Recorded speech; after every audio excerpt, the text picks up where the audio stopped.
பாகிஸ்தானின் ஒரு பரபரப்பான கல்லூரி வளாகம். 8 நீண்ட ஆண்டுகள் ஓடிவிட்டன. அலி ஜேடி அந்த வளாகத்திற்குள் நுழையும் போது சுற்றியுள்ள கட்டிடங்கள் மாறினாலும் அவரது நினைவுகள் மட்டும் இன்னும் அந்த பழைய நாட்களிலேயே தேங்கி நின்றன.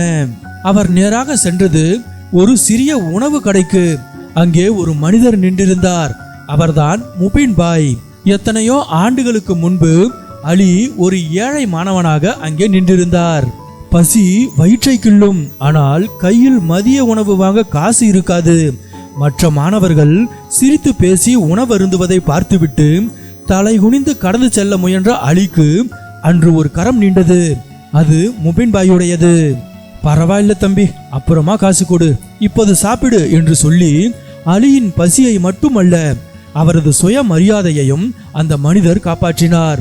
பல நாட்கள் அப்படி இலவசமாக உணவளித்த அந்த மகத்தான மனிதரை தேடித்தான் அலி இன்று வந்திருக்கிறார். அருகில் சென்றதும் அலியால் உணர்ச்சிகளை கட்டுப்படுத்த முடியவில்லை. முபின் பாயை பார்த்த அந்த நொடி பழைய நினைவுகள் அலைமோத அவரை ஓடி சென்று இறுக கட்டி அணைத்து கொண்டார். முபின் பாய்க்கு இப்போது கொஞ்சம் வயதாகி இருந்தது.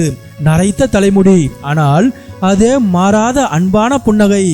திடீரென ஒரு இளைஞன் வந்து தன்னை அணைத்து கொண்டதும் முதலில் திகைத்தாலும் பிறகு அந்த அணைப்பில் இருந்த நன்றியையும் அன்பையும் உணர்ந்து அவரும் அலியை அணைத்து கொண்டார்.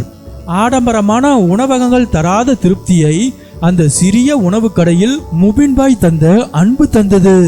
காலம் மாறினாலும் காசு இல்லாத போது ஒருவன் இட்ட சோற்றின் ருசியும் நன்றியும் என்றுமே மாறாது என்பதற்கு இந்த சந்திப்பே சாட்சி.